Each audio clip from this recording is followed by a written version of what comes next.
বসন্ত এসে গেছে। তো বসন্তকালে সজনে ফুল তো বেশ লাগে খেতে। তো এই যে দেখো গাছ ভর্তি সজনে ফুল, সাথে মেঘলা আকাশ। তো টুপটাপ করে সজনে ফুল একেবারে তলা বিছিয়ে পড়ে আছে। তো আমি আর রাইসানা চলে এসেছি ফুল কুড়োতে। তো ফুল নিয়ে চলে আসছি, এক ঝুড়ি ফুল কুড়িয়েছি।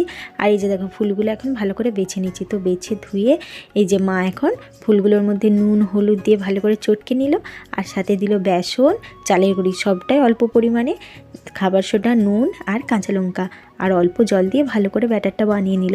আর এই যে এইদিকে দেখো বসন্ত আবার বর্ষাতে পরিণত হয়ে গিয়েছে, বৃষ্টি হচ্ছে। আর এইদিকে তেলও গরম হয়ে গিয়েছে। এখন মা দেখো সজনে ফুলের ব্যাটারটা একে একে বড়ার মতো করে পাকিয়ে দিয়ে দিচ্ছে তেলের মধ্যে।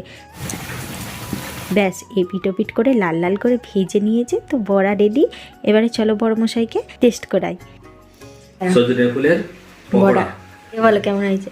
খেয়ে বলো তো কেমন হয়েছে বাবা? বৃষ্টি পড়ছে, তার মধ্যে সজনে ফুলের বড়া, দারুণ টেস্ট।